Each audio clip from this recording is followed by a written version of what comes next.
How about now? Can you see it? Yes. Yes. Okay. It does it when it's on a screen share. Hmm. Okay, well, let's go ahead and get started.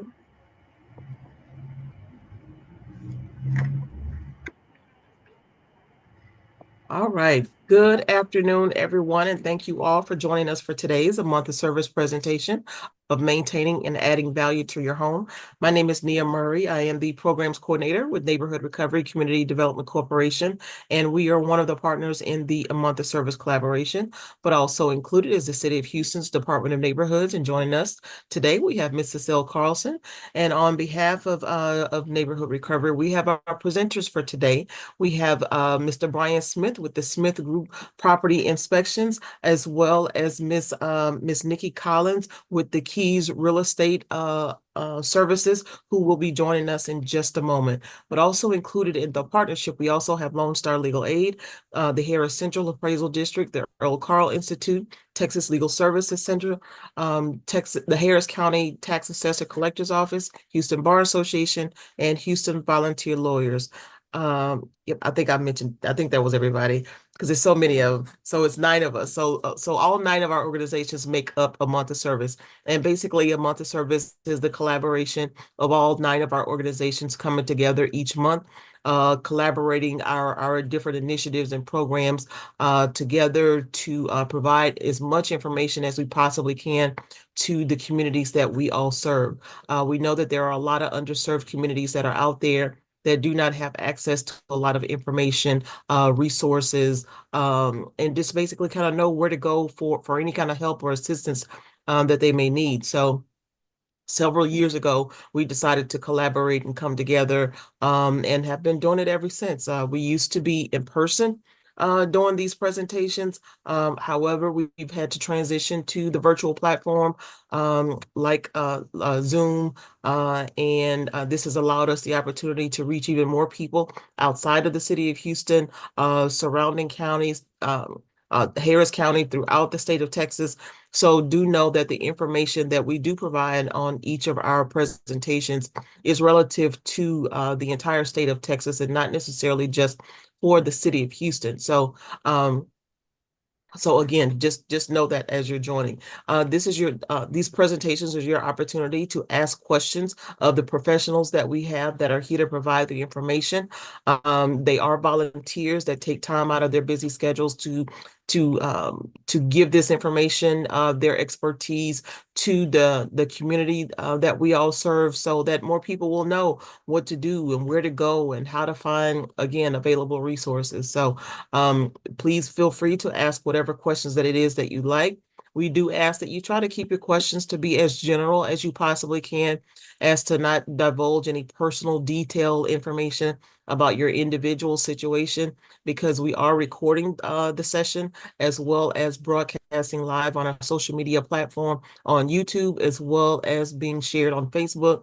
So we don't want your information kind of getting out there for everybody to have access to. So in addition to that, if you find yourselves that have real specific questions for your personal situation, we do encourage you to reach out to the presenters for a little bit more one-on-one attention, as to not kind of get bogged down with individual uh, issues or circumstances on this platform. So if you are joining us on Zoom, please feel free to type your question into the chat, or you can wait until the end and unmute yourself and ask your questions directly of the presenters.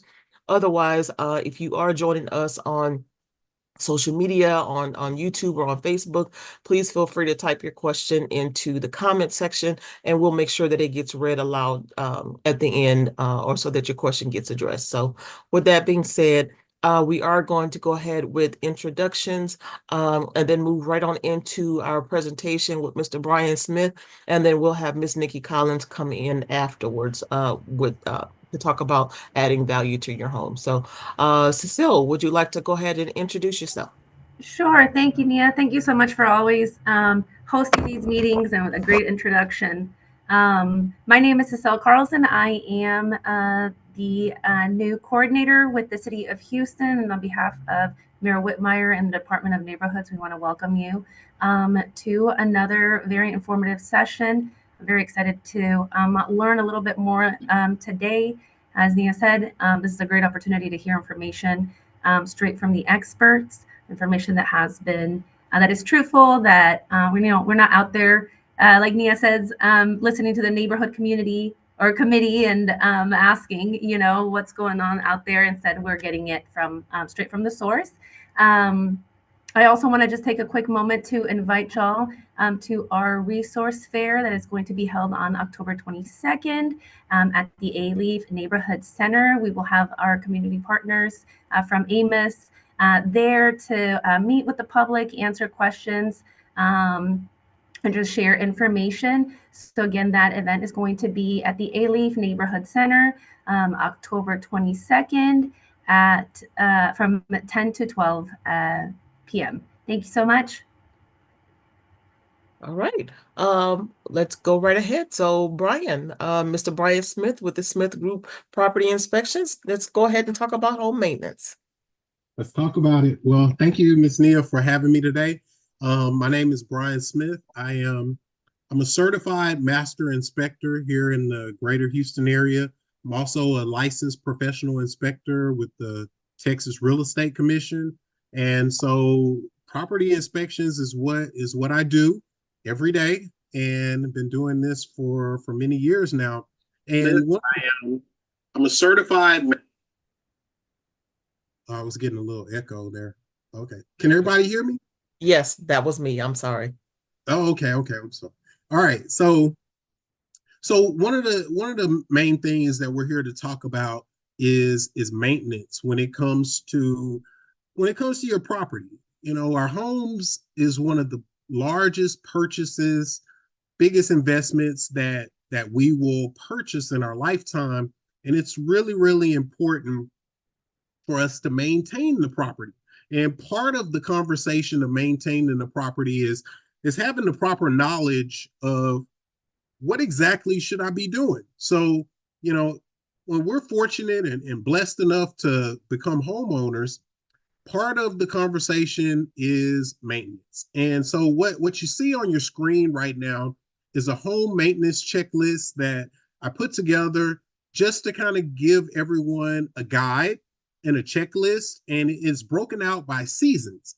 There's items that we want to do in the springtime, there's items in the fall, some things we want to do every month, and some things we want to do annually. Now, I'm not going to go through and read every single line item, but this checklist will be made available to you. But I want to have more of a conversation today about maintenance. So one of the analogies that I like to make right off the bat is a car. Say you buy a brand new car, there's maintenance that you have to do with your car. For example, you got to get the oil changed, right? So very similar approach when it comes to home ownership. And one of the things that I want everyone to remember when it comes to a home, there's 5 major components of the house that we're going to talk about today. There's a lot more than 5, but I want to talk about the big 5. Number 1 is the roof. Number 2, the foundation of the home. Number 3, the electrical components. Number 4, the plumbing. Number 5, HVAC. And when I say HVAC, I'm talking about your air conditioner, your heating system, and whatnot. So again, number 1 is the roof. Number 2, the foundation. Number 3, the electrical system. Number 4, plumbing. Number 5, HVAC. So we're going to take those one at a time, and we're going to talk about those. So starting with the roof, and the reason why I'm focusing on the big 5 is because these are the 5 systems that can really cost you the most money. There's other systems, obviously, of the home, but these are some of the larger systems that can really get expensive. So starting with the roof, what can we do as a homeowner as far as maintenance when it comes to the roof? Well, number 1, something that's very important is tree maintenance. And what am I talking about? If you look in your front yard or your backyard and you see tree limbs that are overhanging your roof, particularly touching the roof shingles, then we want to trim those tree limbs back. Whenever the tree limbs are touching the roof, the wind is blowing, there's a swaying motion that happens, and you can really shorten the lifespan of the shingles on the roof. So we want to keep the tree limbs trimmed back. Why also is that important? Well, we get a lot of really unpredictable weather events here in the Gulf Coast, and you don't want a tree limb to break off and fall on your roof. So tree maintenance is really important when it comes to helping to maintain the life of your roof. Also, when you trim the tree limbs back, if you have gutters on your home, then there's less opportunity for the gutters to become filled with leaves. Now, if you do have gutters on your home, which is a good thing, gutters are good, you want to make sure from a maintenance standpoint that at least once a month, someone is cleaning out the gutters. Now, a lot of the lawn care guys that I know, they come, they cut your grass, maybe maintain your flower bed. A lot of those guys will clean out your gutters also for not very much money. And I'm not talking about every time that they come to cut the grass, but maybe once a month, once every other month. And the reason why that's important is because if the gutters are clogged and full of leaves, you can really get water backing up into the roof line versus draining out and through the gutters the way that we normally want the gutters to function. So at a minimum, we want to have the tree limbs trimmed back, and that can really, really help your roof a lot. So there's other steps, but at a minimum, as a homeowner, if you just take those steps, that would be really, really good. Okay, so that's the roof. Number two, let's talk about the foundation. So the foundation, foundation repair can get very expensive very fast. And what can we do as a homeowner? So one of the things that I want to mention is here in the Houston Gulf Coast area, we have a more clay type soil, and it's really it can expand really quickly in heavier rain seasons, and then in the more drought seasons, the ground and the clay type soil, it can shrink. And so what happens is that can cause shifting of the foundation. And so in a perfect scenario, what we want is we want to maintain a moderate moisture content in our soil so that we can minimize the opportunity for movement of the foundation. Now, how can we accomplish this? So going back to the conversation about gutters, I'm a real big fan of having gutters around the roof line because in heavy rain situations, the gutters will have downspouts at the corner of the house, and it'll direct the water away from the house because we don't want standing pooling water close to the home. If we have standing pooling water, it can cause the earth to be more saturated, the soil expands, and it can cause things to move. Now, vice versa, in the summertime, if we have drought type conditions, we haven't had rain in a long time, what we really want to do is it'd be really nice if you have a sprinkler system at your home, because normally if you set your sprinkler system where it waters the grass maybe 2 times, maybe 3 times a week, normally that's enough moisture to maintain a moderate amount of moisture to minimize the shrinking of the soil, which can also cause movement.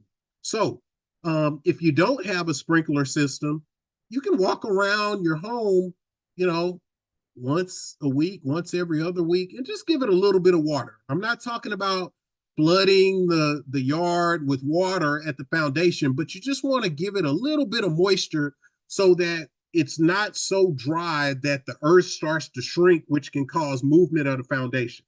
So just watering the foundation a little bit if you don't have a sprinkler system is a good idea. One other recommendation I'll give you when it comes to foundation, we talked about trees earlier. We normally don't want to see trees within 10 feet of the home.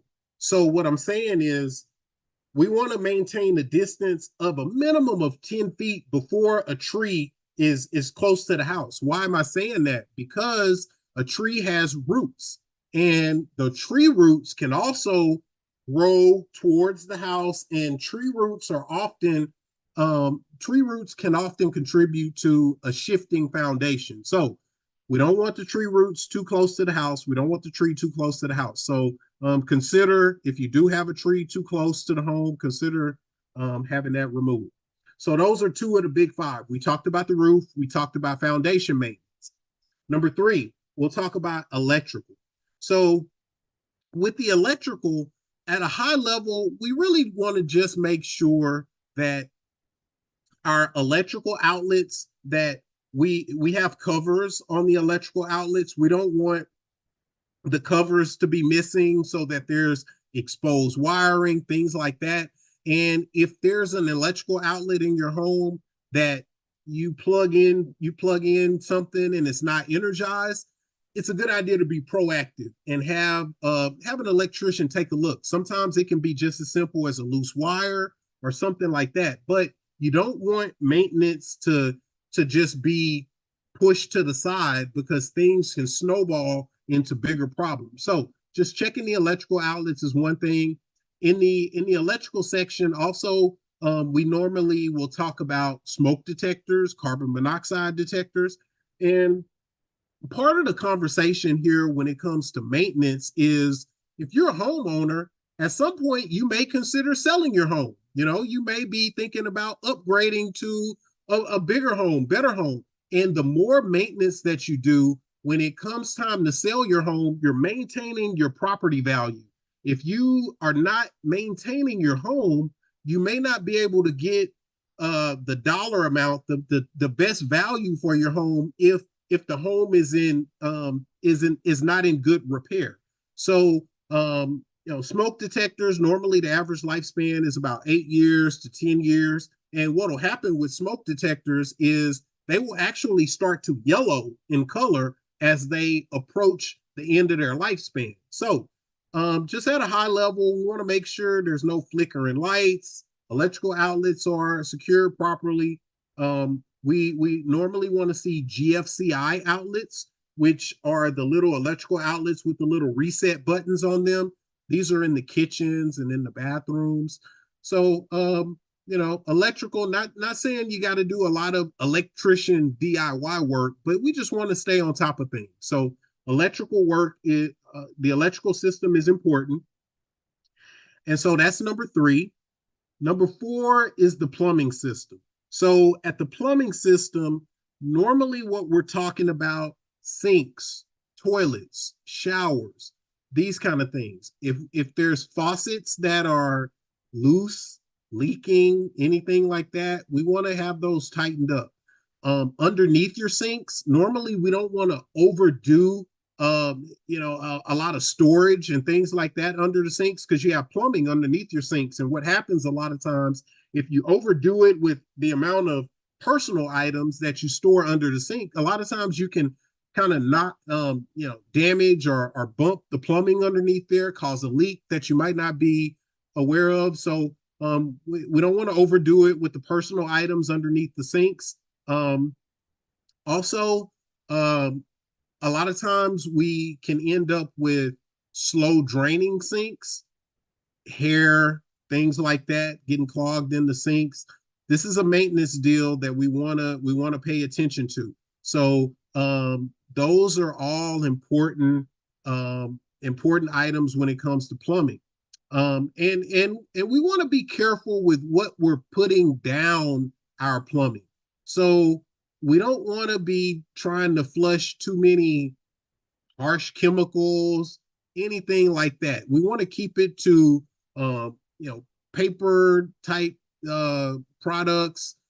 Just there, and on this checklist, there's information there that's available, but we want to we don't want to go overboard with the things that we're putting in our plumbing. Grease, stuff like that when we're cooking. This can cause problems in the long term. And when you start having problems with your underground plumbing, that's quite expensive. So we want to be careful with the items that we're flushing and we're putting into our plumbing. So when it comes to maintenance, just be careful with those type of items. And if you got any slow draining, we want to pay attention to that.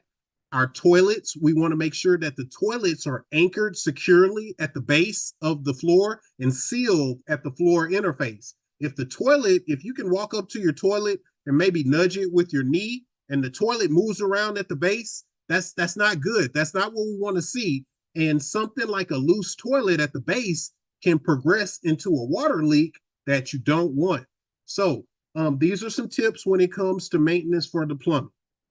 And then the final of the big five that I'll mention here is the HVAC. And earlier I mentioned the HVAC contains our air conditioning units. And here in Houston, we gotta have our air conditioning, guys, right? I mean, we gotta have it. So first of all, the average lifespan for the air conditioner units here in the Houston area is about 15 years. I say about 15 years because we're going to start talking about maintenance. So with these air conditioner units, we are supposed to be doing annual maintenance to our air conditioner units. Now, there's a couple of things that you can do yourself at home, which are changing your air filters. One of the main functions of the air filters is that it allows the unit, first of all, you want to be breathing clean, purified air in your home. But if the air filter gets clogged, it can really kind of choke down the unit, and the unit, it makes it work harder than it has to, and it can shorten the lifespan of the unit. Another thing that we normally recommend is that at least once a year, we have a qualified HVAC technician come, and they will do an annual maintenance to your unit. A lot of the AC guys, they'll call it an annual tune-up. This normally costs maybe $150, maybe $200. But very similar to an oil change in the car, they're gonna service the unit. They're gonna clean the condensation drain, check clean the evaporator coil. Check they're going to do a lot of good things for your unit, and it's really well worth it versus spending thousands of dollars having to replace a unit. So there's some DIY tips that we have here as well, like pouring bleach into the air conditioner condensation drain. There's some useful YouTube videos that are available on how to do that type of thing. But we really want to be proactive in maintaining our air conditioning system, because I mentioned that the average lifespan is about 15 years, but if you're not doing maintenance on the unit, you may not get 15 years. You may not get 10 years. You may not get 5 years. So it's very important to do maintenance on the systems of our home. And again, this checklist that Miss Nia has on the screen, she's going to make that available to everyone, and it goes into a lot more detail with things that you can do per season. And yeah, that's basically what I have. I also, if you're online, social media, Facebook, Instagram, you can follow me on social media. Brian Smith, Home Inspector. I have a lot of short videos where I talk about different kind of maintenance items and different things with the home. You can also go to my website, www.getyourhouseinspected.com, and there's more information available. And with that being said, I will open it up to any questions, comments, concerns. Okay. I don't think we've got any. Oops. Trying to stop the screen share here. I'm going to put your contact information in the chat for everyone to actually have access to as well. But again, that home maintenance checklist that that you referenced to will be sent out to everyone along with the recording of everything that you just said. Considering summertime is ending and we're moving into the fall, what would you say is the biggest thing that people need to kind of do? Like today, it's kind of chilly out. I don't know about turning on no heat yet, but what do you tell people that right now is the best time to do what, like right now? So great. So now is a really good time to look at your plumbing, and you want to make sure that your exterior plumbing pipes that you have some insulation on your plumbing pipes, because we don't get a lot of winter around here, but when we do, we want to make sure that our plumbing is insulated, not only at the exterior, but someone needs to check your plumbing in your attic to make sure that your plumbing is insulated in your attic. A lot of times, if we have power outages in the wintertime and we get these freezes, a combination of a power outage and a freeze is how a lot of people get a lot of ruptured pipes in their attic. And so it doesn't cost much to get like some foam sleeves to cover your piping in your attic. This is something you can get a handyman to do or something like that.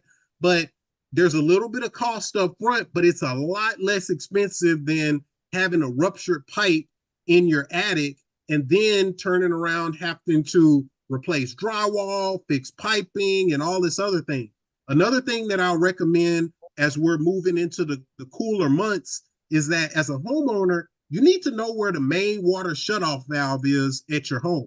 Because in a situation where we have some sort of plumbing issue, you need to know where to turn off all the water to the house. Sometimes, I mean, a lot of times that can be at the water meter out by the front curb. A lot of homes, it'll be like maybe on the side of the house, on the exterior. Sometimes it's in the garage on a wall inside the garage. But you need to know where the main water shutoff valve is to your home. So in an emergency situation, you know how to turn off all the water. So if I were to say anything, that would be a couple of pointers that I would suggest. Someone just asked a question. Is it mandatory for a home to have gutters? So it's not mandatory, but I highly recommend that you have gutters on your home. Why? Because I just talked about how you want to really control water as best we can. And what I mean is, without gutters, in a lot of raining situations, the water is just coming down on the house and it's just, falling wherever it wants to fall. But with the gutters, you can really direct the water away from your home. Also, a lot of our air conditioning units are really close to our home on the exterior. And without gutters, you got water falling on top of your air conditioner unit in heavy rains. That can shorten the lifespan of your air conditioner unit.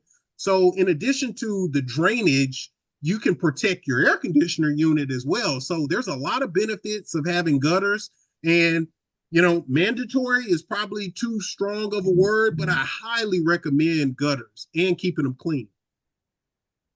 Question, when we're speaking about mandatory, why is it that you think that so many subdivisions, especially a lot of these newer ones, they require you to have these trees in your front yard, especially when they plant them so close to like the front window or right next to the driveway or something like that, knowing that the roots and things are gonna grow and kind of potentially mess up why do they require the trees in the front yards? So that's a great topic, and I'm gonna be brief because I could talk a long time about that because I disagree with them doing that. Now, I think because I've talked to a few builders and their thought process is, having a couple of trees in the front yard improves the cosmetic beauty of a neighborhood, and I get it.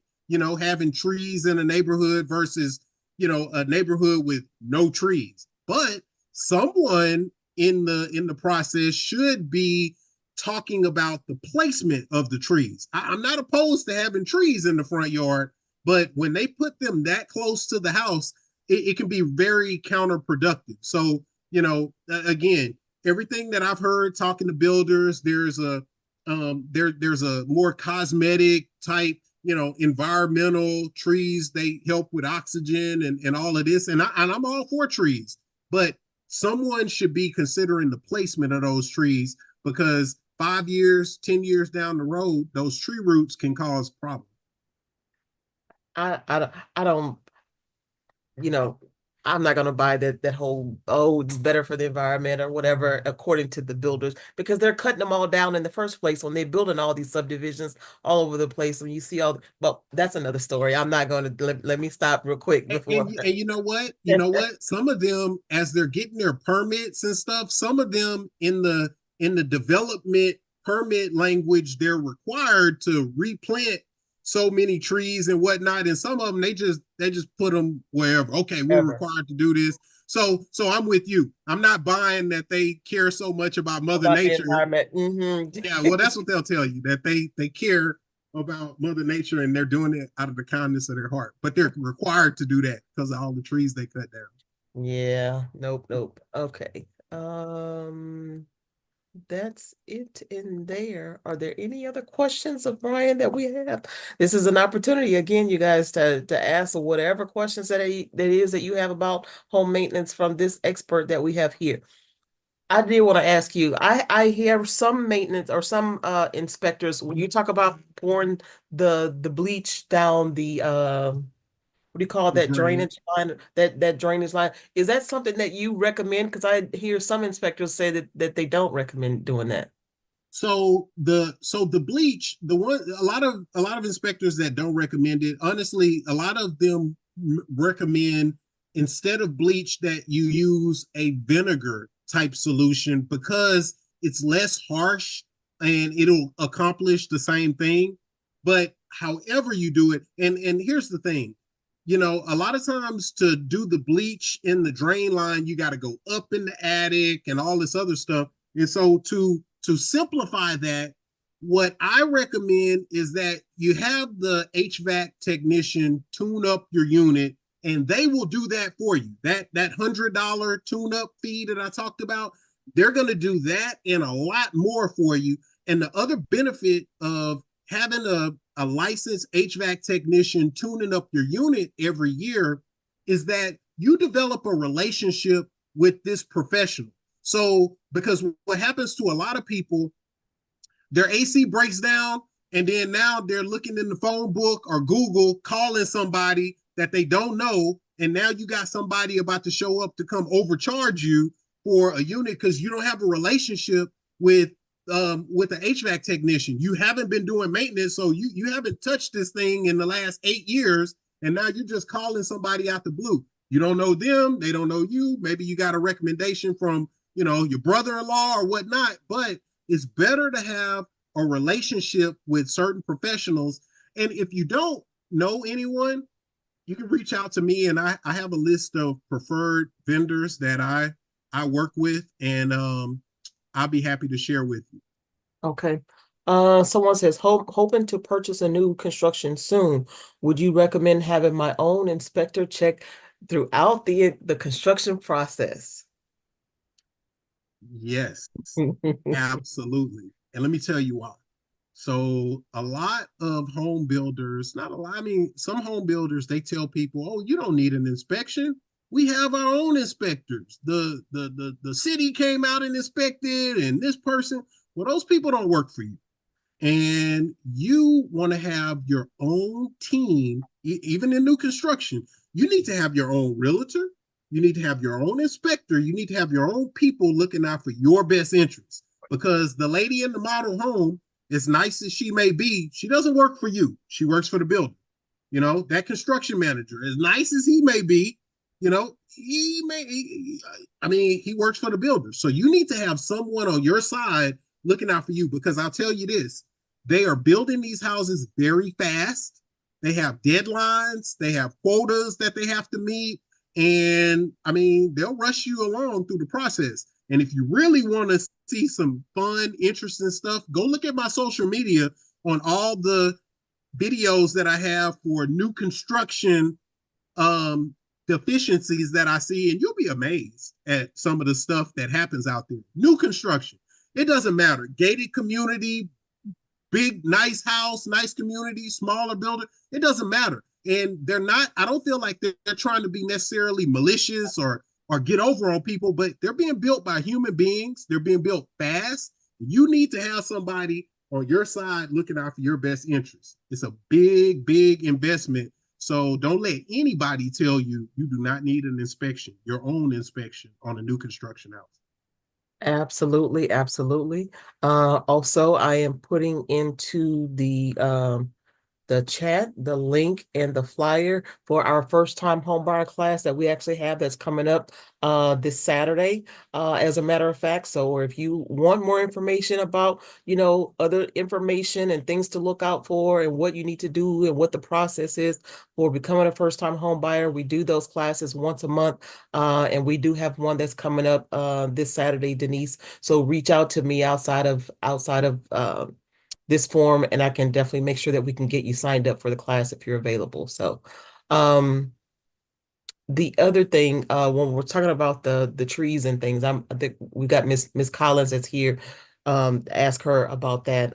As far as it's bringing any kind of value to having all these trees around, we'll find out from the expert in that regards if that's the case. When you were talking about the HVAC system, I've gone into a lot of because I'm a realtor too, and Nikki could probably can attest to this too. I've seen you like when you go in people's houses and you see these stains and things on the ceilings where they think it's roof leak and it's actually coming from the drain pan or the drainage from the AC unit in the attic. Um, there was something that somebody told me about, like some kind of regulator or something that you can put on the drain pan to shut it off or something like that if it starts to overflow or can you explain kind of how that thing works? Yes, ma'am. So there's a device that should be installed on your air conditioner drain pan. It's called a float switch.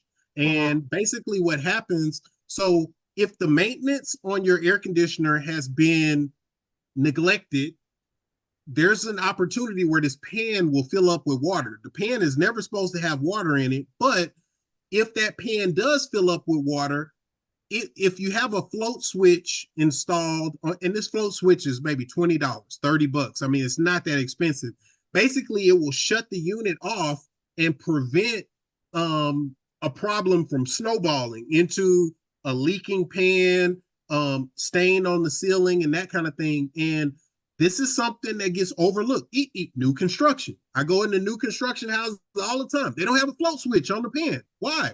And they tell people, oh, well, we already had it inspected. Hey, where's the float switch? It's supposed to be there, you know? And so these are the type of details that, you as a homeowner, number one, having that relationship with HVAC technician, they're going to be making sure that that's there. But, even on new construction, you need somebody on your side looking out for those small details because it happens every day that, builders, they won't put it there if, somebody does not remind them. And I'm happy to remind them on your behalf. What kind of damage does that with it being fall leaves? There's a whole lot of leaves that are falling down and clogging up, and the pine needles and stuff like that that sits on people's roofs. What kind of damage does that potentially cause?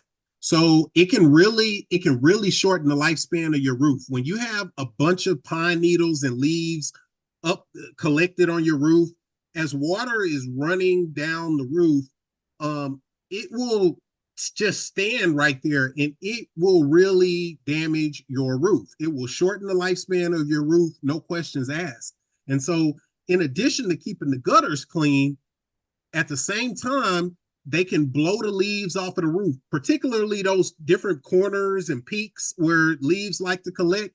You definitely want to keep the leaves off because again, you do not want to be in a situation where you're having to replace a roof because a lot of the insurance companies are very, very sensitive about roofs nowadays, especially with all the weather events that we've had. So if you're a homeowner, say you're looking to go and sell your home and the buyer comes, there's a bunch of leaves on the roof, whatnot. They're gonna want to have that checked out more thoroughly, and that's not something that you want. So you want to keep those leaves cleared off of that roof on a monthly basis. Hmm. Okay. I was just noticing that when I was driving into the area where I live, and I was just looking at a bunch of people's like leaves are all over their yard already, and it's down in the drainage thing around their house, and we're looking at the pine needles on the top of people's houses, and how they just sitting right there. I remember when I had a an incident where my garage, right in the corner along the side of my garage, it was leaking. I'm like, Man, but the shingles and everything is fine. Like, what's the matter with it? And the guy got up there and he moved all the pine needles away that were up there. Yeah, I had a gap that had started to run and where everything was like lifted and it just looked like it had been rotted because all that moisture was sitting in those pine needles, like right there in that little crack or in that little crevice. I don't understand why those things don't blow away. They are some heavy little things. The pine needles. Why don't they blow away? I don't get that about them those kind of And you trees. know what? You know what? They're not gonna blow away. So Yeah, now what we got to do, we got to be proactive. We have to make sure we're clearing our roof once a month, once every other month, at least once every 3 months, a quarter, twice a year, something. I mean, because you don't want to be replacing a roof. You're talking about thousands of dollars. absolutely, absolutely. Well, that's pretty much all I had that was kind of coming to mind for me, Brian. I really do appreciate again our volunteers that we get to come excuse me, come in and give these presentations. These are experts in their profession, and they do take time out of their schedule so that we can get this information out to the community. So we do appreciate it, Brian. You taking it again. I know I caught you at the 12th hour yesterday to get you to come in, but I just try to be mindful about your schedule and not to try to book you too far out, because inspections come up all the time, things happen or what have you. But I do definitely wholeheartedly appreciate you and if you have not seen Brian's, or if you oh, again, I will put your contact information in the chat. But Brian does have some phenomenal videos that he puts on social media about just home maintenance things that you could see as you're just walking around your house and what to look for and just things that you don't even pay attention to and what you don't even notice. And somebody who was that you telling me about the door, the patio door? The Yeah, that was backwards me. the patio Yeah, door being backwards or something like that. Something I oh, just yeah. never even thought about that, just basic things. But again, home maintenance issues are deferred maintenance issues can be really costly and very expensive if you don't kind of be a little proactive, like he just said, about doing what you need to do to take care of your house and maintaining the longevity of it. So, again, that's why we wanted to kind of get this information out to people and kind of let them know, hey, these are some basic things that you can do on your own. That's not going to cost you an arm and a leg that can prevent you from being charged an arm and a leg in the long run, just by doing some simple maintenance things. Air filters, that's the other thing I wanted to ask you about really quick. I know that there are like these 30 days, these 90-day air filters or what have you. Do those 90-day filters last just as long, or are they just as good as a 30-day filter, or is a 30-day filter just as good as those? How often do you recommend getting those changed? So here's what I recommend, and I'll be brief. I know you got other speakers.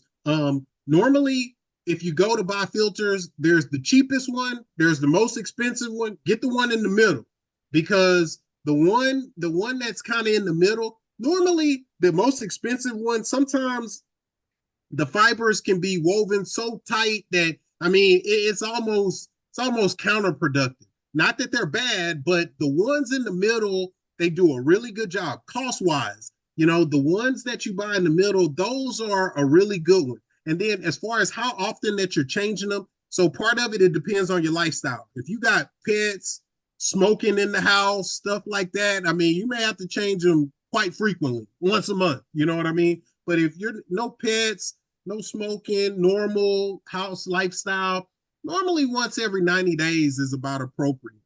And so yeah, that's about the general rule of thumb.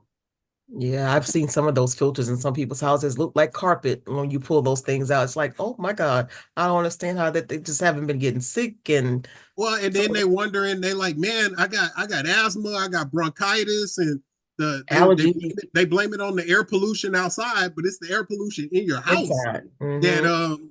that's hurting you. The other thing, cooking, the vent, the thing. I've seen people that grease trap that's on the exhaust thing. How often should people be taking that thing down to clean it? So that's another one. It depends on your lifestyle. If you're frying a bunch of chicken on the cooktop, bunch of grease, heavy stuff like that, hey, you may have to change those again once a month, because that grease, those droplets, they actually go up there. And so maybe bake your chicken a little more than frying it. I like fried chicken too now, but I mean, it depends. But uh, again, those normally twice a year, but it depends on what you're doing, and what kind of cooking that you're doing. If you're doing a lot of heavy grease cooking, frying, stuff like that, you may have to change those quite often because they can get clogged and brown and dark yellow looking colors, and you don't want that. Become a fire hazard too. It become a fire hazard, and it can cause like odors in your house that you may not be aware of, but somebody else walks in and they're like, man, somebody cooking something in here, and nobody's cooking anything, but you got this heavy grease that's stuck up there, and it always smells like what y'all cook all the Fried, time. yeah, fried catfish and potatoes. Yes. Oh, y'all getting me Absolutely. hungry now. Absolutely. Again, thank you very much, Brian. We know you got to get back to work. So if you guys have any other questions that you can think of outside of here, we are here the third Wednesday of each month. You can come back. We try to rotate the inspectors because you can kind of get things from a couple of different perspective, or what one may say in one, another may say in another, that you don't sometimes think about. So feel free to come back as often as you like. But if there are specific questions that you have of Brian, then make sure that you reach out to me or reach out to him. And again, I'll put his contact information in the chat for you all so that you can reach him as needed to. But with That's that right. being said, thank you very much, Brian. We Thank definitely you. Like appreciate she said, your they rotate these inspectors, but I'm the one y'all need to call. I mean, I don't know about those other ones, but I'm Miss Nia's favorite, so y'all need to call me. All right. All right. Thank you very much, Brian. Appreciate you. All right. Bye bye. All all right. With that being said, we are going to move right on into our next presenter, who is Miss Nikki Collins with Keys Real Estate Services, our certified licensed appraiser, that's going to be telling you guys about what actually adds value to your home.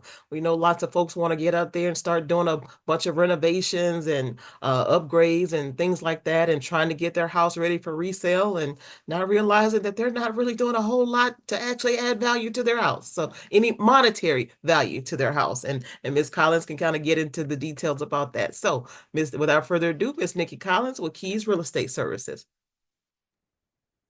I'm too tickled by Brian saying, I don't know about those other inspectors. Okay, I'm gonna stop grinning and I'll go ahead and get started. Hi, my name is Nikki Collins. I'm a certified general real estate appraiser here in Texas. I am a second generation real estate professional. My mom was the one of the very first appraisers, Black female appraisers in the state. She had it before you even had licensing. When the report cost maybe what $20, and it was done on one piece of paper. My background is in information technologies, but I got a real estate master's degree from Texas A&M University, and I have been a real estate professional for 19 years. So let's get started because we're time is moving. So when we're talking about I'm not sharing a thing. I'm just clicking through the file. Okay, hold on. Let me slow myself down. Here we go. There we are. Okay. So when we are talking about what the value is in our property, as we're anticipating making changes, I know we're getting close to the holidays. There are certain seasons where people really get in their mind to let's do a few things to spruce this place up. I know this year, normally we host all of the holidays here at my house, and I'm very grateful this year that somebody else is going to host for Thanksgiving, which means I won't have to do that level of work. But that does mean that now she's saying, okay, what kind of little things do I need to do around here in her new home? Won't bake good stars, won't break the bank, and that if I do them, I'll get some return back on what I'm doing. And also, we're going to be hosting Christmas here for including my husband's family this year. And so we know that there are some things we want to do here to make the house more comfortable to receive guests. And so as we're looking at kind of doing some of those things, there are some things that we want to consider. And one of the things we want to consider is the return on our investment. So we're going to be talking about ROI, which is return on investment. We're going to talk about the difference between cost and value. We're going to talk about the difference between pecuniary value and personal value. So let's get started with return on investment. So return on investment talks about the profit you've made or you could have made on an investment.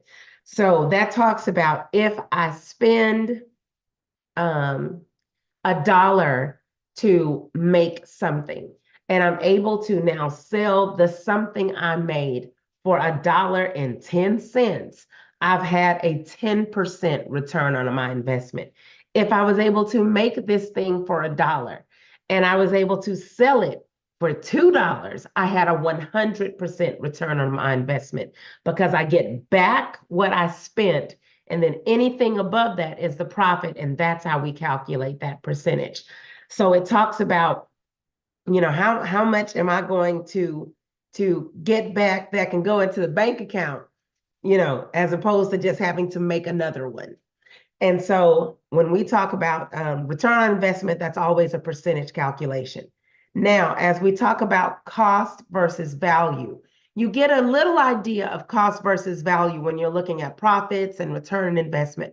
Cost is how much did I outlay to do a thing, to buy a thing, to manufacture a thing, right? So if I'm going to put carpets in my house and I go to a wholesaler for the carpet, then I may be able to get that carpet for $1.25 a square foot, right? So now I can do my whole house in carpet. I'm making up numbers. Do not calculate this stuff. So now I'm going to do my whole house. I'm going to buy all of the carpet that my house needs in this 1,000 square foot house for $1,250. Okay. So that's the cost. If I were to go to a wholesaler, could get direct pricing myself. Now, if I go to a carpet installer, right? Or even if you're just pricing carpet on the open market for somebody to put in, you may find that that same carpet that you could buy at a wholesaler for $1.25 is now $1.75. And that's the value. The value talks about what is the market willing to pay for a particular price item or service. So when we talked about that profit margin, it cost me $1 to make this dress, okay? But the market says that the dress is worth $20. So even though the cost was $1, the value is 20. And a lot of times we get confused with just because something is what we paid, that's also what it's worth. Now it's wonderful when we make something for $1 and then the value of that thing is $3, that's great. But anybody who has ever wanted to craft, right? Y'all, I love crafts. I have a Cricut. I have the heat press. I have all the stuff. I have sewing machine. I still have fabric and thread and needles and all that jazz, right? I'm saying the only problem. Crafting is expensive. And it is generally less expensive to go and buy this ready-made whatever than it is for me to make it myself. Not only because you have to consider all of the components of cost, right? A lot of times we say, well, this cost me $2 to make. I made a pillowcase. The fabric was $2. I already had a sewing machine. That's a sunk cost. I didn't worry about that. So I paid $2 for fabric. So this pillowcase is $2. Okay. So that would be great, except it would take me 30 minutes to go to Sam's and buy 2 pillowcases for $35, right? And you would say, oh, but that's only, that's $17 a pillowcase. That's far more than $2. Okay. with me sewing, with my level of sewing expertise, which is very minimal, it would take me, mommy's in a meeting. I'm also a homeschool mom. It would take me probably the better part of an hour to an hour and a half to sew this pillowcase. Okay. So my time, if I'm charging for it, doing what I really do in real life is like $250 an hour, right? So sewing a pillowcase is not really the best use. That is a very expensive pillowcase for me. So now we're getting into that personal versus pecuniary value. So for me, the cost and the value are not equivalent. This is like a $200 pillowcase now. And I could have gone and bought, it cost me $200 to make a $17 pillowcase. I'd have done better to go and just go buy what I wanted. In a lot of instances when I am crafting, you may be a better crafter than me. Now, so when we talk about value, though, there are two kinds of value. One is the simple, easy value, dollars and cents. That's pecuniary value. It says this is worth $10, this is worth $5, this is worth $3, and the market will prove that value. The other value is less easy to define. We can't really always put a dollar amount on it. And that's that personal value. And that's the value that talks about all the feels you get when you do a thing. So back to my pillowcase. I have littles, right? 6 girls. And they, every phase they go through a different character, whatever, whatever. Well, at one point I had little girls. I'm in a meeting, go find your sisters. At one point I had a group of girls who were really into the bubble guppies. So I went to Joann and I bought some fabric and I created a bubble guppy pillowcase. It took me 2.5 hours because the very first time I'd attempted to sew a pillowcase, right? Gorgeous when it was done. Now, was it a good use of my time? No. Could I have been doing something that would have provided far more pecuniary value for me? Yes, but it had so much personal value because it was something that I had done for my children that they could use, and they used it for maybe a year or so, and then they were on to the next character. But that was well worth the time that I had spent because it had personal value to me. If it didn't have that personal value to me, if I was going to go and take this to the craft fair or the flea market, I would have wasted my time. I should not have been doing that. I should have been appraising a house somewhere, appraising an office building, because that would have been a much better use of my time. So those are some of the things that we want to keep in mind. What does it cost? What is the actual value? What will our return of investment be? Now, we've been in a pretty current phase of having a rising cost, a rising cost in money, labor, and materials. We see the rising cost in money when our interest rates are going up. We're beginning what I am calling a very slow decline in interest rates, which should eventually help things to cost less, but we're not really seeing it yet. We're hoping that as the inflationary numbers decline and the interest rate decline, that money will become less expensive, labor will become less expensive, materials will become less expensive. And in some ways, those things are beginning to happen. But for most of us, we aren't feeling the impact the way that we want to feel them to be comfortable enough to be ready to do big projects, especially those that are just for the feels and not, don't have any dollar and cents value. So things to consider as you are preparing to make changes, edits, additions, modifications to your property.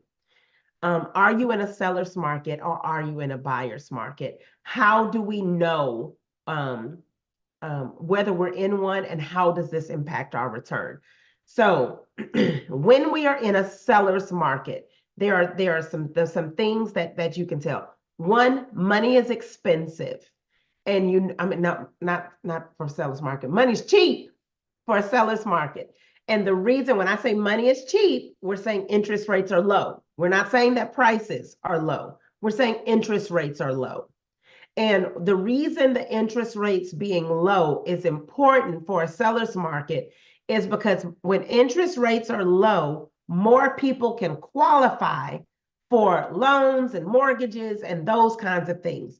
When you have more people able to qualify, you also have more people shopping in the market. When you have more people shopping in the market, you have greater competition. So now, as opposed to you bidding against two people who are able to qualify for the mortgage of this property, you're bidding against 30 people who are able to qualify for a mortgage for this property. And heaven forbid you have a bunch of cash offers in there, they may completely wipe all of the people who can even qualify out of it. And so in a seller's market, the prices are able to be driven up, which increase the impact on the seller's return. The seller is going to get a better return in the seller's market, the buyer's not so much, because where the seller may have had to sell his house for $140,000, now he's able to sell his house for $225,000. His return just increased. The buyer who would have been able to buy a house for $140,000 now has to buy a house for $225,000. Their return has decreased. The inverse is true in a buyer's market. In a buyer's market, money is expensive, which means interest rates have gone up. Everybody can't qualify. Prices tend to be a little higher initially. And the reason that the initially is important, because in a seller's market, the prices are a little lower initially, because as competition increases, those prices go up. So the inverse happens in the buyer's market. The prices are higher initially, but you don't have so many people in the market. There's reduced competition.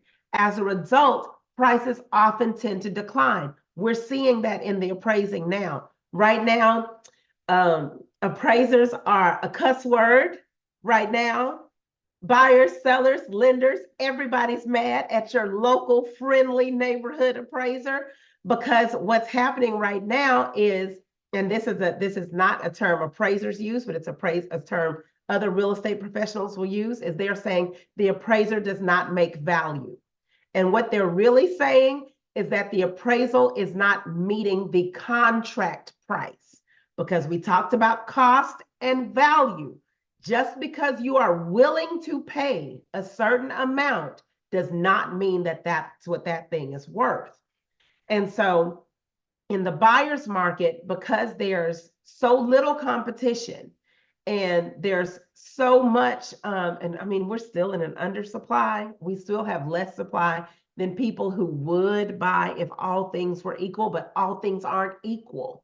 And so we don't have as many buyers in the market right now as we normally do. So what we're finding is prices are having to come down in order to entice those buyers that are in the market. So buyers are now getting a little more bang for their buck than they would have for sure a year ago.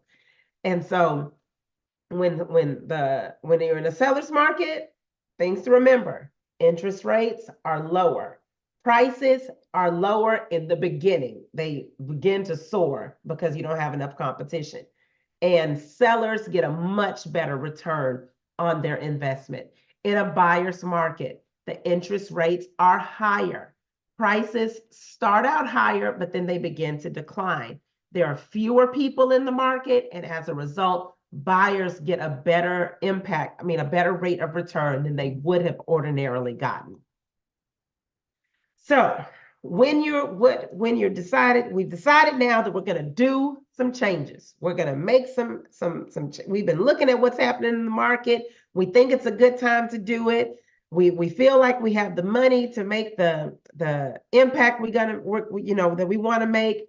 So how do we know when to get started on this thing? So we want to talk about time being of the essence. I like the phrase, I'm not an attorney. It is a legal phrase. It's a part of contracts. It talks about that everyone must do the things that are stated in the contract by the time designated in the contract. Okay. I just like how it sounds. Time is of the essence. So things to consider as you prepare to make these changes. One, how long will you own the property?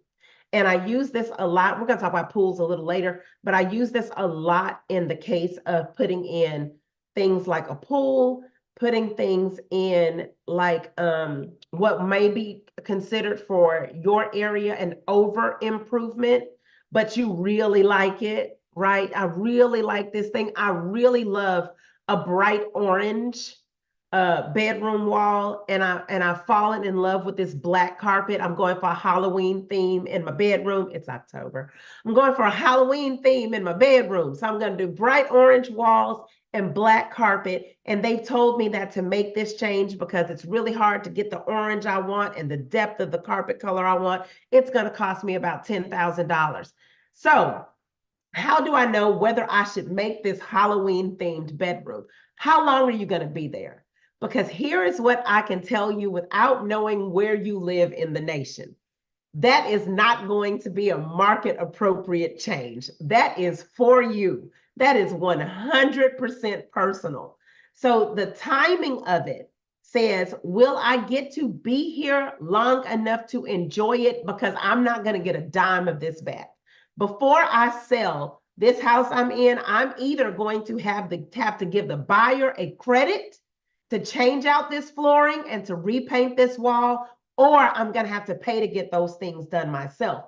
And I won't feel bad about doing that if I'm going to be here 10 years to just loll about in my Halloween themed room. But if I know that, my husband was in the military for a long time, and it just made us anxious to do things, because we knew if they said, you've got to go, we've got to go. And I didn't want to have to make a whole lot of changes in order to come out of a property. So if you know that you're not going to be there for long enough to where you can say, I've gotten my money's worth. If you won't feel like you have gotten that down to zero, all of the worth of that thing, if I don't get a dime back, I'm all right with it, then this may not be the time for you to make that change until you're somewhere where you can be there long enough to enjoy that. The other thing to consider is, maybe these changes you're making are not to a property that you're going to be living in yourself. Maybe you own some rental property and you know that it's time to do some things, some updating, some renovating, because this is a real good time if you're a landlord, honey, to get the rent is wonderful right now. Not the paying it, but the getting it. So if you're in a place where you have a rental property and you're going to want to make some changes to that rental property, then you want to make changes that are market friendly as opposed to me friendly. If you live in a neighborhood where everyone is tile, solid surface floors, solid surface countertops, then that may be the thing that you need to do there. I really enjoy a thick plush, almost near shag carpet, but that's not what's happening here. Then you may want to save that for what to do in the homestead property and not something that you're going to rent, as well as the possibility of just people not taking care of the materials that you've chosen. I really like this delicate porcelain tile, but it's a rental. And so I may want something hardier that I could have as the materials used in that space, so that I'm able to protect my investment. So those are some things that you want to consider as you're making the changes. Now, what type of change you're making is also important. And that's why I like to talk after the inspection guides, because they really take you through the gamut of deferred maintenance. Deferred maintenance talks about all of those things that you do to a property just to keep it meeting the status quo, to keep it in its original condition. We're not talking about going from carpet to tile. We're not talking about going from formica to granite. We're just saying this carpet is old. I replaced the carpet we had with carpet similar to. This roof is old. I had a 10-year roof. I'm going to put another 10-year roof on. This AC is old. It's time to just replace it with something of similar technology, usefulness, that type thing. Those things, pardon me, fall into deferred maintenance. But capital improvements are those things that increase your value. They are those things. Yeah, I'm going through it with my allergies. I apologize. They are those things that if my current home was built in early 80s. And so in the early 80s, it was the bee's knees, honey. It had the best Formica and vinyl sheet flooring money could buy. Wood everywhere, not the ugly wood paneling, but you know, the smooth sheets of wood with the embellishments everywhere. I'm not supposed to say ugly wood paneling. I'm going to do better. It's the allergies. But it was the wood paneling, you know, just wood everywhere. Well, it's some 40 years later, and we've gone through several iterations of making capital improvements. A capital improvement that did not change one dime of value, theoretically, okay? In the older houses, you know, you have the regular thermostats, you know, the ones where you turn the little thing and it changes the temperature that way. Well, now everywhere you have digital thermostats, Nest and Ecobee and whatever all the brands are. And so we wanted to put that in. Do you know this house was not wired properly where we could have that put in? So they had to go in the attic, do all kind of extra stuff to the furnaces in order to be able to use the new thermostats. And so it's things like that, those that are capital improvements where when an appraiser comes in and they're looking at your condition and what they are comparing your condition to in every situation is a brand new home. Is it how close to new does your house look? And so that begins to talk about materials, surfaces, maintenance, technology. In 2024, technology makes a big difference. Not as big, we're not as green in Houston specifically. We're not as green yet. So things like solar panels don't mean what you would think. Generators are starting to mean a little more. You know, it's just those things get a little tricky, but definitely the maintenance, the care, the materials and all of those things that you're using inside of the property itself and even on the outside, you know, wood siding versus hardy plank, because that talks about the maintenance that a buyer would have to continue to do. But you know, if it's a historical home, then hardy plank can be a deficit. So it really depends on what your particular market is doing that will determine whether your capital improvement is going to increase the value. And so you know the difference is if you have changed more, if you have actually changed what was there as opposed to replacing what was there. So deferred maintenance, you're replacing that air conditioning system. Capital improvements, you know, it's air conditioning systems out here now that to me are like mini computers. And I don't know if you need to go that far because in most areas, we're just going to say you have it and we saw it, but that's not something they're doing in this neighborhood yet. So we want you to, good night. Think like a buyer. I haven't been talking this much. We want you to think like a buyer as you're making those changes and you're trying to decide what's important to do or not to do. If you were the buyer, what would you look for when you were buying your home? What things would make a big difference for you? What things would be a deal breaker?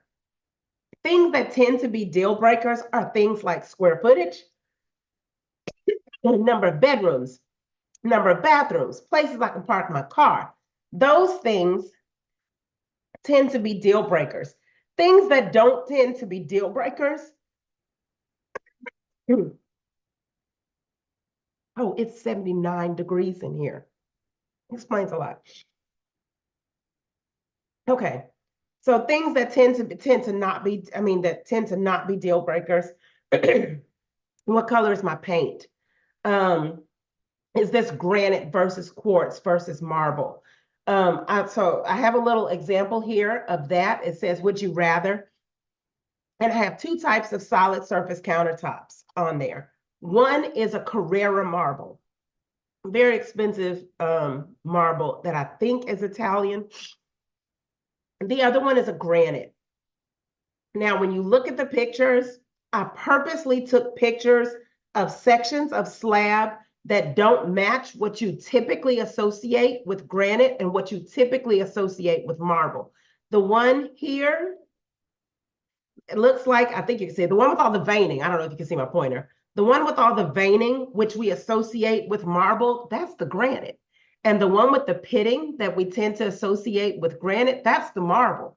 And most of us can't tell it apart. And so the average buyer goes into the average home and it's like, ooh, solid surface countertops, not Formica.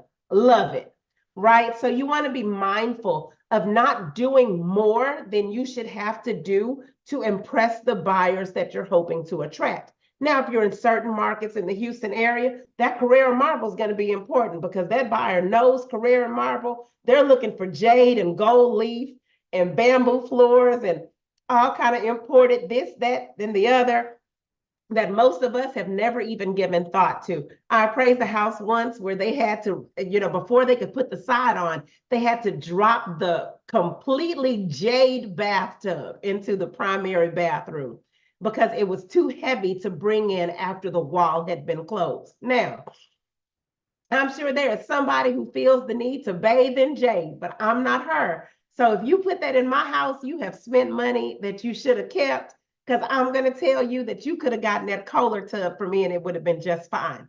And so you want to think like a buyer. Will these things make a difference to the buyer that you are hoping to entice? Then it would be fine if it were only the buyer's approval you had to get. You're the seller and you're getting ready to sell this thing. And you and the buyer have agreed to $375,000. And then this appraiser comes. And I'm really targeting this part this month because it's happening so much. And sellers are feeling bamboozled and like they're just getting the short end of the stick. But I really want you to understand how this works. You and the buyer agreed to this $375,000. You have written up all the contracts. The inspection went well. Everything's going fine. And then here I come and I've done my appraisal. And I come and I bring an appraisal back that says $300,000. Everybody is livid. The buyer is upset. Now, sometimes it won't make a difference, right? You got a conventional loan. Sometimes they'll let you pay extra, right? They'll say, if you're willing to bring that $75,000, you can still have that loan. Do you know some loan products will not allow the buyer to pay more than the appraisal states? If you have a VA, my husband's a vet. If you have a VA appraiser, the VA says if the appraiser says that property is worth $300,000, that's it. And so either you lose that sale or you have to reduce your price. But if you lose the sale and you start over, everybody's going to wonder, well, what happened? And so you eventually are going to have to drop anyway, because I can tell you, if you had a $75,000 difference between contract price and appraisal, unless you get an unscrupulous appraiser, you're not going to close the $75,000 gap. I can promise it every day of the week. So let's get to how we get to where we have a number and we have some things that make sense to the appraiser after you and the buyer have agreed. The first thing the appraiser looks is what is happening in homes around you. We start initially in your subdivision. I know everyone in Houston isn't in a subdivision, but we start in the subdivision because if there are 12 sales in the subdivision less than a mile from you, there is not a logical reason for me to go outside of that unless I am attempting to fix prices, and then I will lose my license and go to jail. So I'm not willing to do that. So we're going to think like this appraiser. What's happening in the homes around me? If the homes around me have right now we're in where everybody's kind of renovating in my neighborhood, right? So everybody's kind of tile, granite quartz, painting all the wood, white, gray, all the stuff you see on HGTV, right? That's kind of the stuff that's happening. So now we have this house, and this is not for real, but we have this house where they've gone and they've gotten the imported flooring, they've gotten the gold leaf everywhere, they got some Italian chandeliers, and it's gorgeous. The work is gorgeous. The appraiser will note all of those things, right? We will say that we saw the chandeliers. We will, because for sure they're going to give us a form with everything they've done. They're going to tell us all of the changes they made, and we will include that list in our appraiser. So we let the lender, the seller, the buyer, everybody knows that we know what you have. And then we will say they are over improved, and it is unlikely that an intelligent buyer would pay $75,000 more for this house with the house next door that has a chandelier from Floor and Decor and floors from Lowe's. And do you get what I'm saying? No one is going to pay $75,000 more just so I can say I feel fancy when every other house in the neighborhood, nothing in the neighborhood has sold for over $315. The appraiser is not going to give you $375. You would have to be brand new in a house, in a neighborhood. No, we wouldn't. We would not give you $375. I was trying to make it right. I can't make that right. So you want to have good quality, but you don't want to do so much that you'll never realize the expenditures that you made. Are you over improving? You don't want to go beyond what's happening in that neighborhood. Sometimes you are the first to do something, right? But the first person to do something in appraisal always takes the hit. And the reason you take the hit is because there aren't any sales to support what you've done. You become the sale that's used to support the work of others.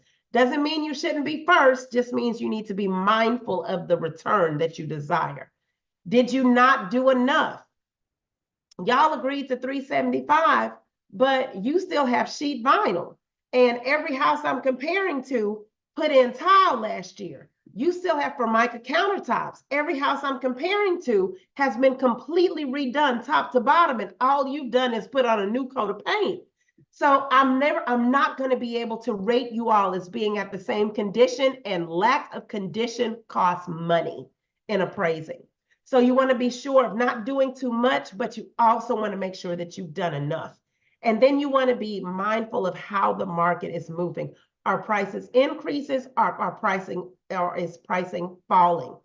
If it's taking me, if you started on a project 6 months ago in the Houston area, whatever comps you were looking at 6 months ago, I would be hard pressed to use today, because the market has so rapidly dropped in the last 6 months. It is noticeably so. And so when you that mind frame you had 6 months ago may not be what's happening in 6 months. And sometimes it's the reverse. Sometimes it's I started 6 months ago, and honey, now the market is hot and I'm making so much more than I planned to. But you want to be mindful of timing, how the market is moving, what you're spending, and what you hope to gain. So now that we've gotten all of the maternal fussing out of the way, it's because the baby came and got in my lap. Let's talk about what to do. Let's talk about what to do. So I only have a little bit of change, want to make a little bit of change. Easy changes that really make a difference, clean up.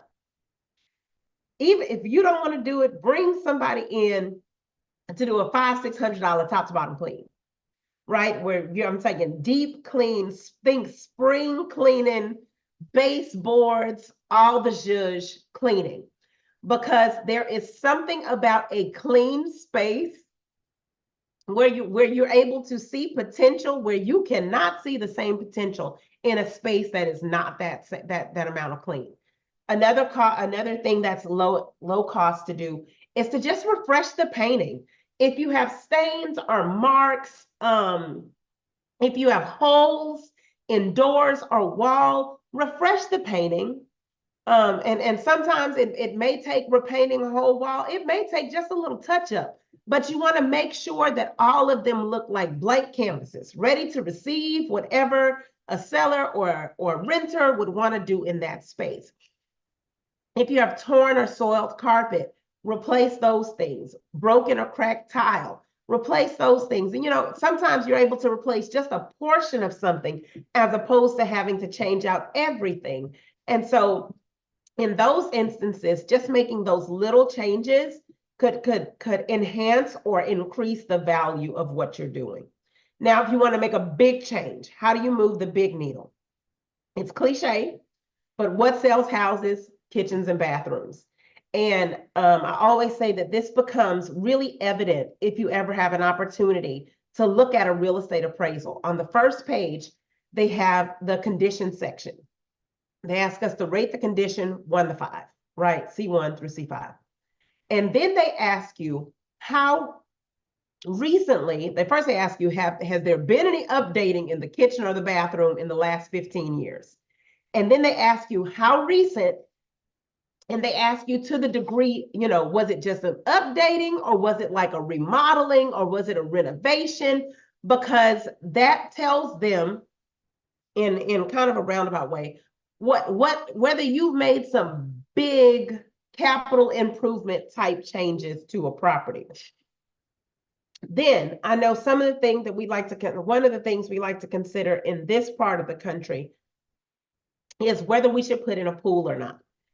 And my advice to a person who is looking to put in a pool for the purpose of increasing their household's value, if that's your purpose, don't do it.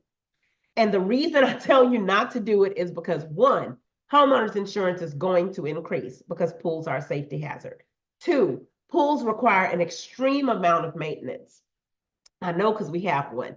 And 3, the average appraiser is not going to give you anywhere near what you paid in terms of value that we will assign to your house with a pool versus a house without a pool. Because, it goes line by line on the form. And so on the line, when we talk about pools, I think the most I have ever given a pool was $25,000.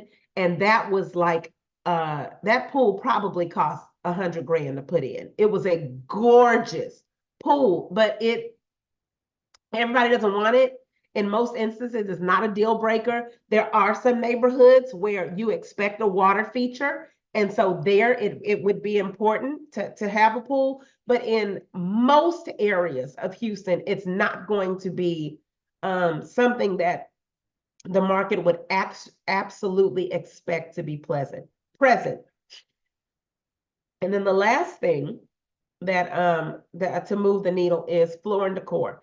And this is more about removing some of your personal taste, right? That goes back to the Halloween bedroom. It may cost you $2,500 to paint the orange walls, to pull up the black carpet and to put some regular carpet down.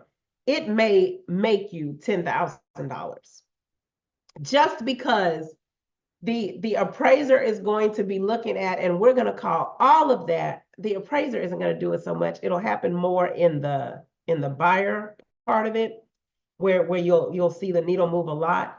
But the appraiser will look at that and be like, oh, that's going to be a condition issue. That's going to be a condition issue because it doesn't match anything. There are lots of properties in Houston where the architect got really he pulled out every tool he'd ever learned anywhere in his education and put it in one house. There's this one house I appraised, was a magnificent structure, right? It was a feat of art and science. And what the people wanted me to assign a value to, I couldn't, because the house was such a feat of art and science that its market was so tiny that you would have to find a perfect cash buyer in order to realize any more than what we were able to assign to it for value. So you want to make sure that you've not painted yourself into too small of a corner with your flooring and decor choices. So how do we move from here? So I always say, write the vision, make a plan. Say, I would like to do this, this, this, and this, and it's going to cost me this, this, this, and this. And I would like to be able to net from this, this, and this. Maybe don't do a percentage. You may just want to do it in dollars. But be honest about how much you want to make, how much you are willing to lose, what you hope to gain, and what you're willing to risk. You want to be specific. You want to say, I cannot afford I can't afford to spend a dime over $6,000. So let's figure out what I can get done in this $6,000. But if I spend this $6,000, I need to make at least $4,000. So if I need to make $4,000, that means I need to be able to get 10 of this back, right? Because I need to recoup what I spent and to make the additional. And you want to be, you want to be honest and specific. When I've hit my spending wall, I stop spending. But you've got to plan for contingencies, because there are certain things where you may not come upon anything, right? I'm changing out the carpet. I may not stumble upon anything weird. I'm just painting. I may not have anything weird happening. I open this wall. My God, who knows what's behind these 40-year-old walls? So you want to be prepared that the things you plan to do may balloon into something much greater when you start digging into areas where you can come upon some unknowns. And so you want to make a plan. You want to be honest about what you have available to spend, what you're willing to risk, and also what your goals are on the plus side. And do not overextend. Don't say, well, maybe if I spend a little more than I plan to spend, I can make a little more, unless you are sure those numbers are going to do what you think they're going to do. Because one of the worst feelings in the world is to say, I spent $10,000 with an expectation of getting $15,000 and I got $6,000. So I'm $4,000 in the hole. So don't go past what you're willing to lose, not what you're willing to spend, but what you're willing to lose. And so that's it. You can reach, my name is Nikki Collins, and you can contact me by phone at 281-414-5709. You can reach me by email, nvcollins@keysres.com. All righty. I didn't think you were going to make it through it a couple of times. I wasn't sure either. My associate appraiser was not helping. She got to learn sometimes. She got to learn. Well, thank you so much, Nikki. I don't see any questions in the chat here. And I'm checking on social media as well, just to see. No, I don't see any questions that are in the chat there. Is there anything that you have seen lately that a lot of people would consider it the rising cost of housing, unavailability of housing? I was in San Antonio not too long ago, and I've seen a lot of the tiny houses and the small houses and stuff that people are doing. What kind of value do those have or maintain? Do you know? So that's one of those market by market things. Houston is still big oil, big gas, big property. I mean, we struggled when Houston started having the the townhouses on 1,600 square feet of land. We struggled with that because we still like land in Houston. We still like, a one person living in a 5-bedroom house. We still like that. So we don't really have the comparable base yet, because we don't have a lot of that yet.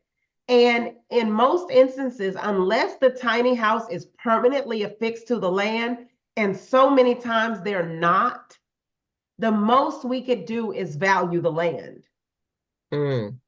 Okay. Most of those are custom built, fairly mobile situations. Okay. Someone just asked, how does termites affect value?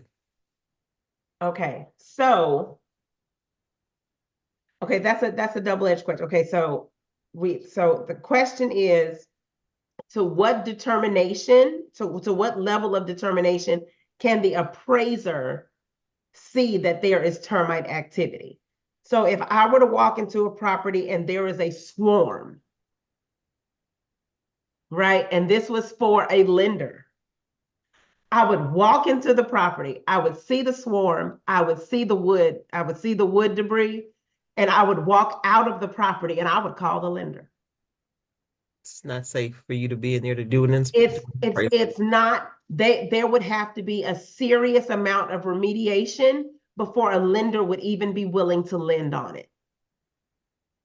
And so, I mean, it wouldn't make any sense for me to even carry through with the rest of the appraisal. And if there's real evidence of a termite infestation, we note that the lender is informed.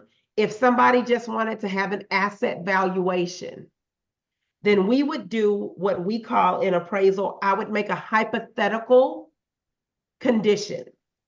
I would say, I am aware that there are termites there, right? And that they have infested the home. However, for the purpose of this appraisal, I am going to pretend, hypothetically, there are no termites there. And I'm going to give you a value based on what's happening in your market for properties that are in similar condition that do not have a termite infestation. And then what we would tell the owner to do at that point is to go and cost the remediation of the termites, to have someone come in and to get rid of the termites. Then you'd have to look at the repair of the damage that was done from the termites being there. What does that cost? And we would tell them to take our value, subtract out all of those costs. That's the actual value. And so even if they were preparing to sell that to someone else, then we would tell them to then take that cost, that our value, take the cost of those services, add 10% to those costs, then subtract it. Because if you're going to have the buyer do the work, then the buyer is going to want what's called entrepreneurial incentive. You're going to have to give them another reduction for them having to do something to The it. work. And know that the climate that we are in, termites do eat brick. So don't just automatically assume that it's only wood damage that gets done when termites are involved. So yes. FYI, it is if you're buying a previously owned or actually even new construction too, if you're purchasing, I recommend probably getting a termite inspection as well, because a lot of wood gets imported, supplies get imported, and you don't know if it's been treated or not, the materials that's being used to do whatever. That's definitely recommend. Thanks, Nikki. I am a crafter too, so I like your crafting illustration. So give me any insight instructions about the community land trust and homes CLT value. Can I answer that other one first? Yes. Where it says if there's ever been treatment, does that permanently decrease the value? Treat all the things that need treating. If your foundation needs repair, get the foundation repaired. If your house needs pest control, get the pest control. If it needs termite treatment, get the termite treatment. And I would say get it done from someone reputable who's going to provide you with a warranty. Because what will happen then is, let's say you had termite treatment done and they say, we're going to warranty it for X amount of years, right? Because you're having whatever the monthly, whatever thing done.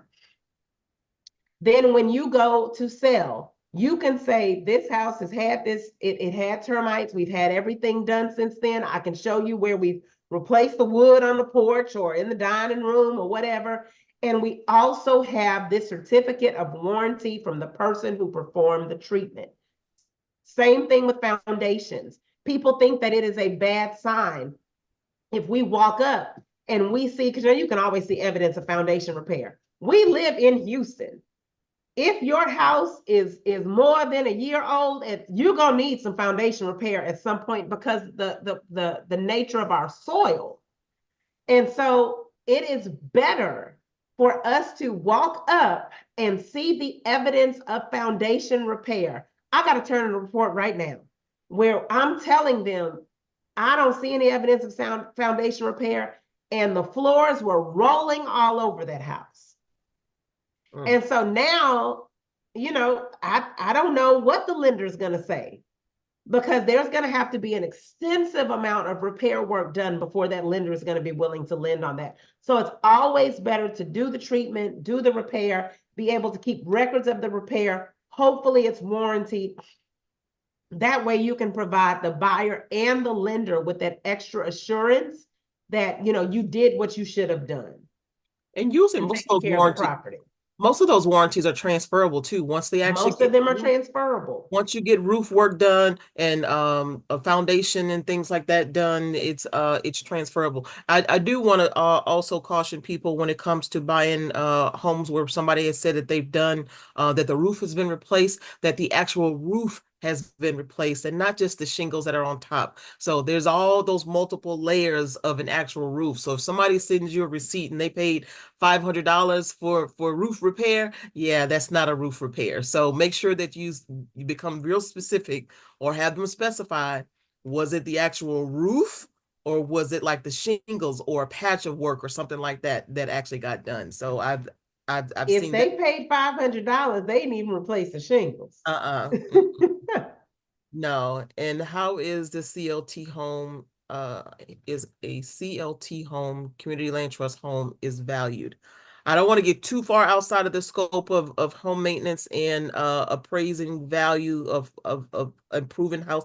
We can kind of touch on it just a little bit, but for more information about the details about community land trust and how the community land trust homes actually work as an alternative for home ownership, that is definitely something that is covered in a little bit more detail in the first time home buyer education class. But do you want to touch on that just really, really quick without From getting the too far into appraiser standpoint, value is value is value. What you're going to eventually use it for makes no difference to us. Whether a home is going to be a single family occupied, whether you're going to rent it out, unless the market dictates that we change how we value, we don't change how we value. Does that make sense?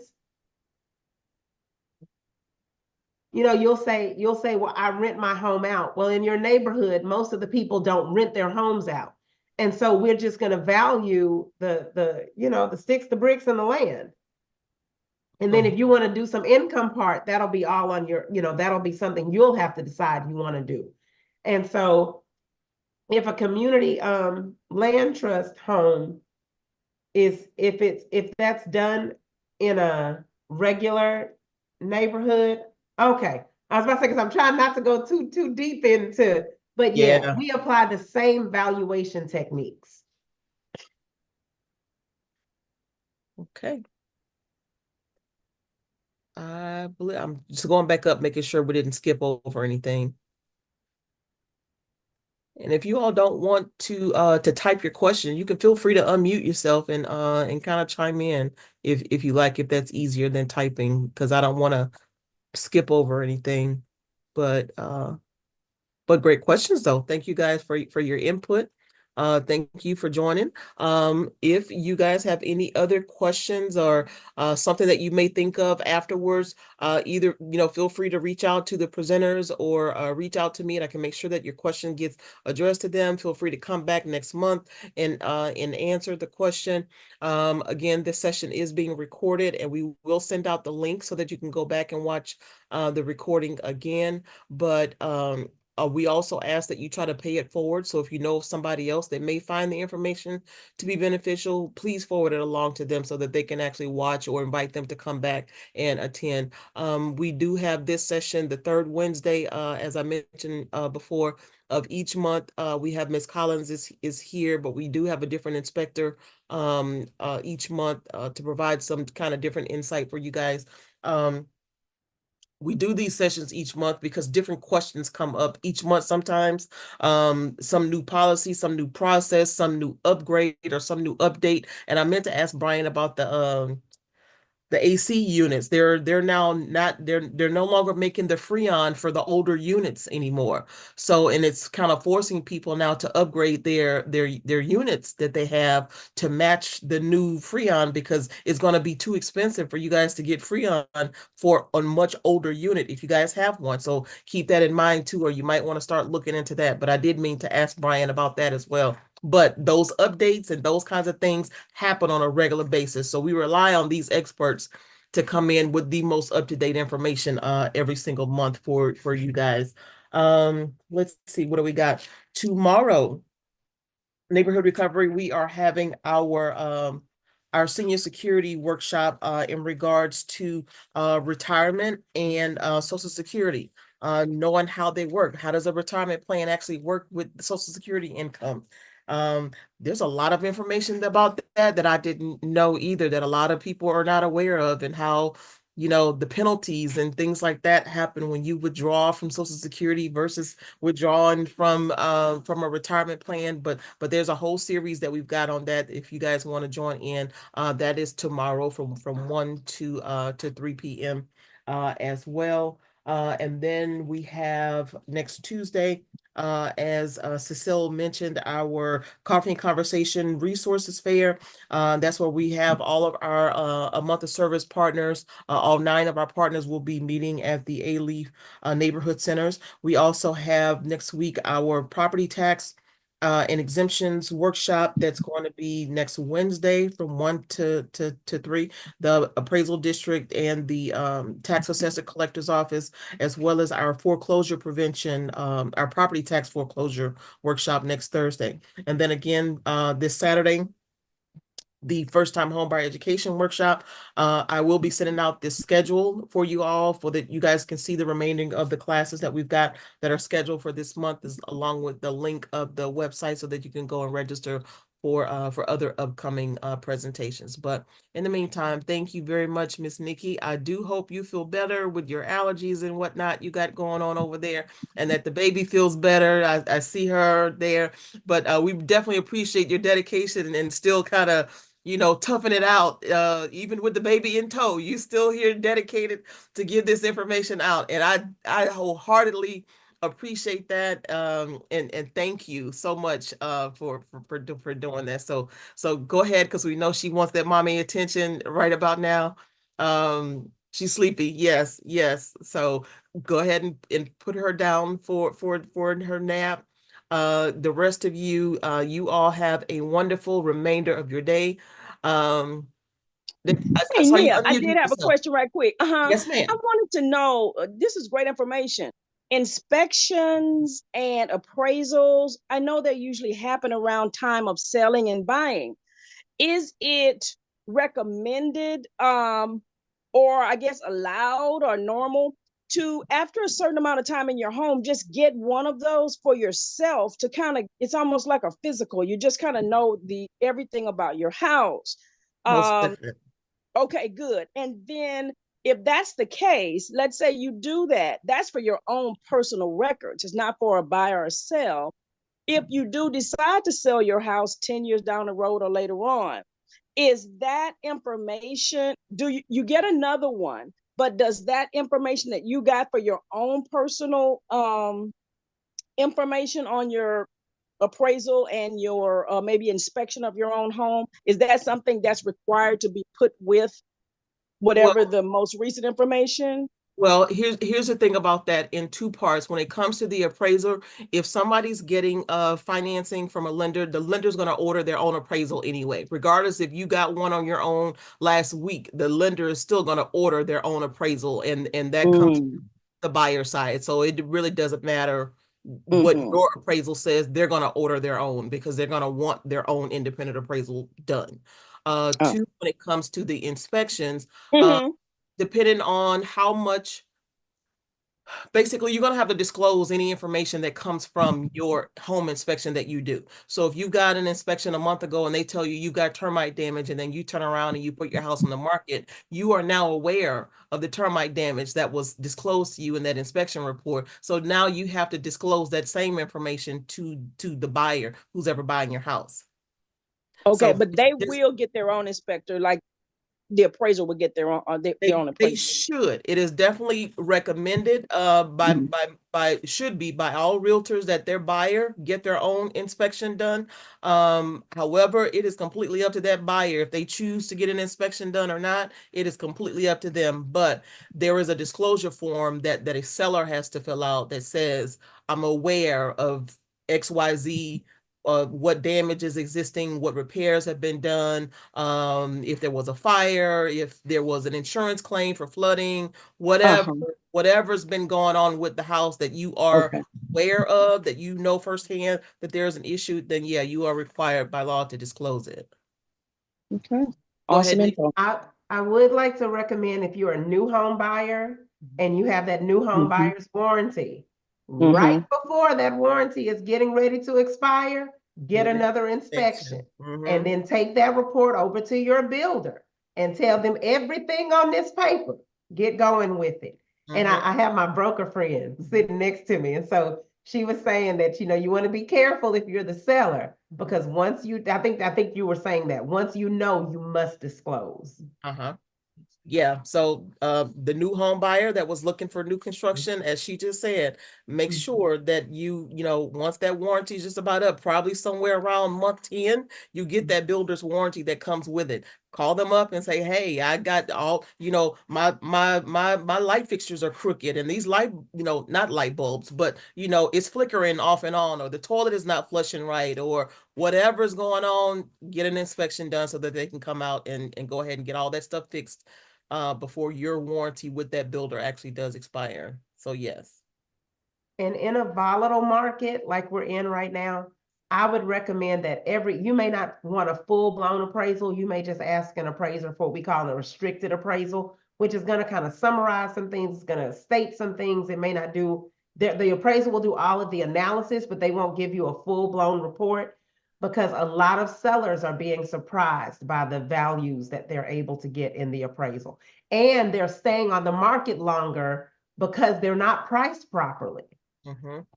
Mm-hmm. So those things help with knowing where you should sit in your pricing, and also with just not being upset through the And whole process. and also with your tax values, when that tax bill comes out, and you've gotten, not to say that you have to go and get an appraisal done, but if you talk with an appraisal, you say, hey, I don't know that my house has increased in value by $30,000, and you got the appraisal district that says it has.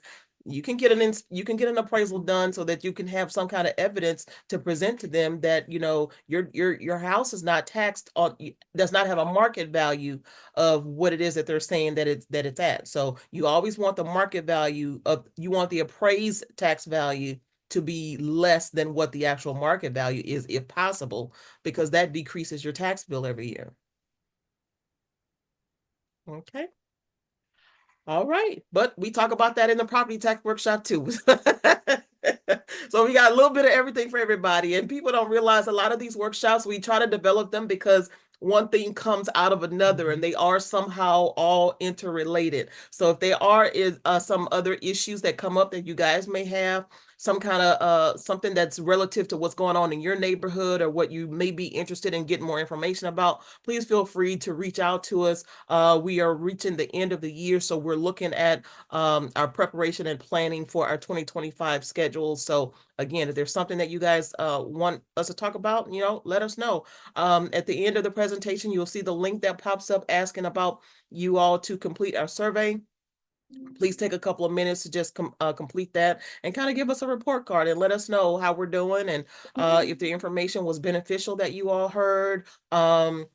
if you all have found these presentations to be beneficial as well, we'd love to hear from you, love to hear a story, love to hear, just your feedback from you guys about how we're doing. So we want to thank you all for taking the time out to join us this afternoon.